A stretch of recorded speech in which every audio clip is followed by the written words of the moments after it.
So, i-analyze natin, bakit kailangan nilang lumipat? Okay. So, eto yun mga kaloys. Ang unang naglabas nito ay itong si Ramon Tulfo. Ginagamit nila, may Tweety bird ako, pero alam naman natin na may dalawa siyang kapatid sa Senado, so wala namang ibang magsasabi sa kanya. Okay? Sabi dito ni Ramon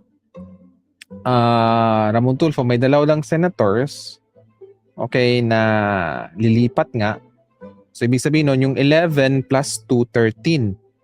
Okay? Yung 11 na minority ngayon plus 2, Loren at saka Cheese, ay maging 13 ulit. So, kaya nilang patalsikin itong si Cayetano. So, dito mga kaloy, si Ramon Tulfo, hindi siya nagbigay ng kanyang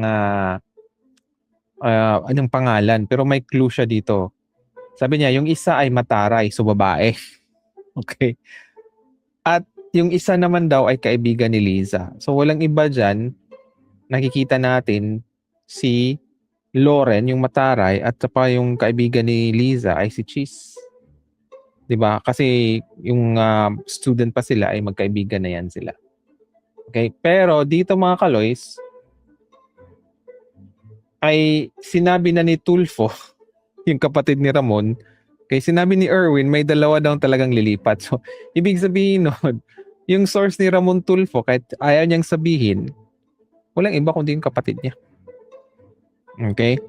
So, ang hinala ng mga netizens, yung hula nila base dun sa clue, ay si Cheese at saka si Loren. 'Di ba? Kasi, tingnan mga kaloys, itong si Cheese Escudero kasi mga kaloys, friend talaga yan siya ni Liza. Ito ring si Loren ay talagang na-tridor po siya. Okay? Yan. Thank you, Ma'am Cora Yans, for the tip. Ayan. Euro, mga kaloys. Ayan. So, thank you so much.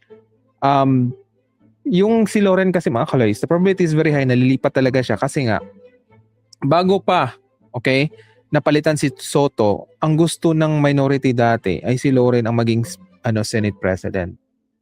So yun siguro ang dahilan kung bakit nag-tridor siya kay Soto at tumipat dun sa majority para mabuo yung 13. Pero ang nangyari nga, okay, na-tridor siya ni Cayetano. Okay, siya po ang naging Senate President. So syempre, hindi natuloy yung pangarap ni Loren na maging the first female Senate President in Philippine history. Nawala po yun sa kanya. Okay? So alam po niya na na-tridor talaga siya ni Cayetano. Kaya the probability is very high na re-rest back siya, magsusorry siya kay Tito Soto at lilipat siya dun sa kabila. Ito naman si Cheese Escudero mga kaloys. Okay? Di ba mayroon kaso siya na 500 plus million, okay, na tungkol dun sa flood control. So baka gusto niyang pabagalin, okay, like 2 years na lang si BBM. Okay, kung hindi ako lilipat baka mamadaliin, okay, mamadaliin yung kaso niya, right? Pero kung lilipat siya sa kabilang side, baka madadrag, kumaga tatagal until matapos yung term ni BBM. Diba? Posibleng ganun. Kaya sa lahat ng nasa 13, itong dalawa lang yung malaking chance maglipat-lipat. Okay? Siguro itong si Jinggo ay isang sample.